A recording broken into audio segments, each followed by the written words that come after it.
questão de ter montado banda de blues eu acho que foi um acidente, porque eu estava ainda num processo de banda de rock de adolescência, descobrindo coisas mais sérias, e aí apareceu uma oportunidade, uma vontade de tentar tocar esse tipo de música diferente.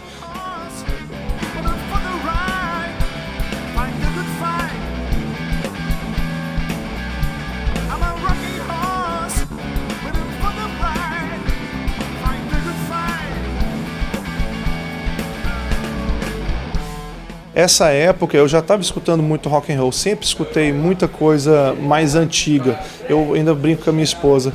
Eu ia aos supermercados e aos 10 anos de idade, 11 anos de idade, no fim das compras eu passava na estante de LPs e comprava um LP. Então eu comprava na época, eu comprava Simon e Garfunkel, comprava Ray Parker Jr., que é soul music, esse tipo de coisa. E aí depois comecei a me interessar por outras coisas e ouvia falar de um tal de Jimi Hendrix, mas nunca tinha me atentado para isso. E aí comecei a ler a revista Guitar Player americana.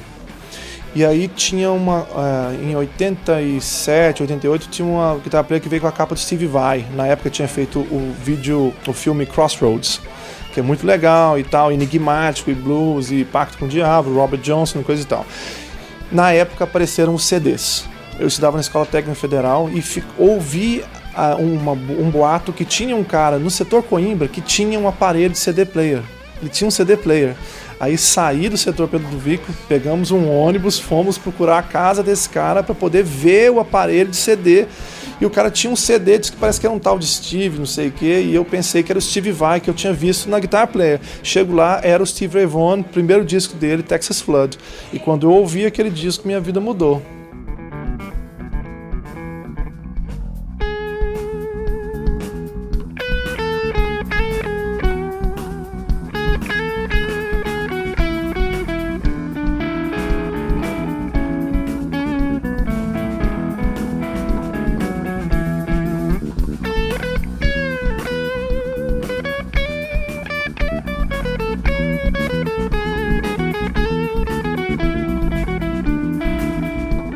Os 8 discos da banda são todos composições minhas, todos os 8 discos. Sempre me cobraram para fazer um disco com letras em português. Eu entendo que o idioma tem o seu som peculiar e ele afiniza em maior ou menor grau com um determinado estilo musical. Mesma coisa eu tenho dificuldade para aceitar a ideia de samba em inglês. Mesma coisa que eu tenho dificuldade de aceitar blues em português. Acho que tem muita gente no Brasil que faz isso com muita propriedade, mas eu não consigo conectar esses dois lados do som. Eu faço música assim, eu faço a música e a letra simultaneamente, nunca faço a letra depois a música. Por quê? Porque as letras são feitas sob medida para aquela música. Então o som das palavras tem que combinar com o som da música, o tamanho das palavras, a posição da sílaba tônica, aonde que vem a rima, se a rima é interna ou externa, se ela é paralela, se ela é de outro tipo, entendeu? Por isso que é impossível, faz uma versão ou em português ou em inglês, é impossível.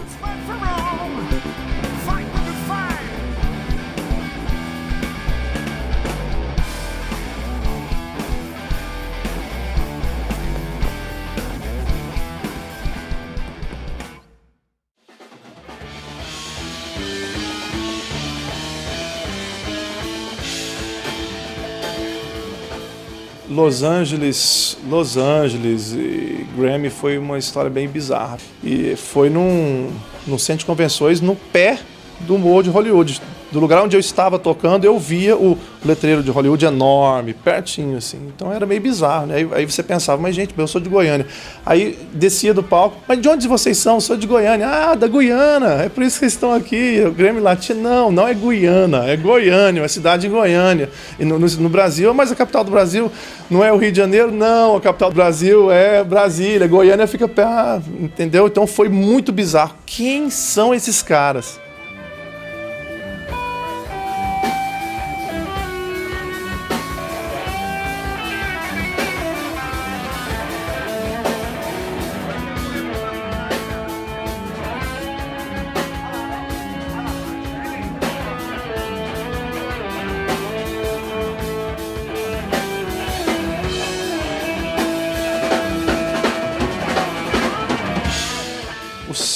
3 primeiros discos da banda foram discos que eu experimentei o blues de raiz, blues mais original, tentando entender como que ele funcionava.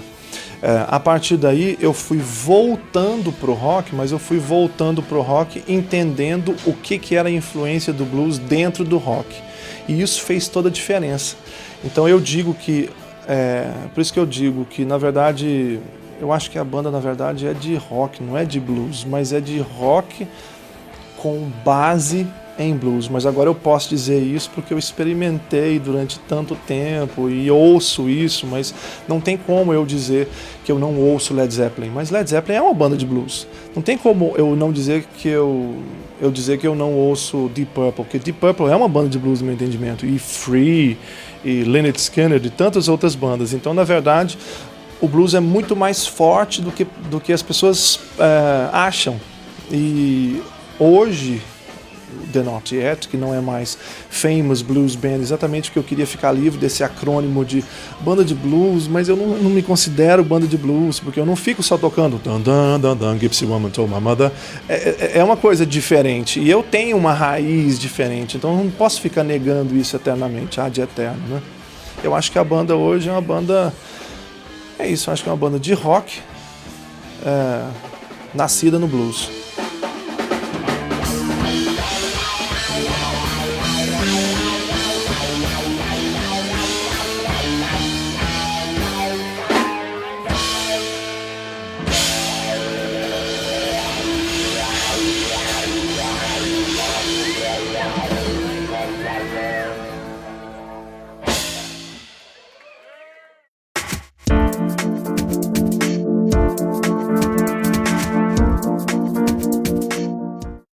Oi, aqui é a Ana Cláudia Rodovalho falando de São Francisco para o Suprassumo.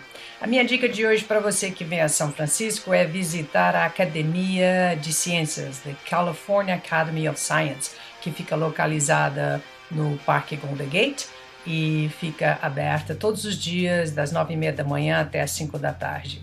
A começar pela sua arquitetura modernista, futurística e exibicionista, tudo ao mesmo tempo, a academia tem como principais atrações um belíssimo aquário, um planetário e, é claro, seu próprio museu de história natural. Uma das exibições acontecendo neste momento é a exibição de nome Terremoto, Earthquake. Além de você poder entender tudo e saber sobre terremoto, você também terá a oportunidade de vivenciar não só um, mas 2 terremotos como se eles estivessem acontecendo naquele exato momento. Uma experiência, assim, incrível e inesquecível.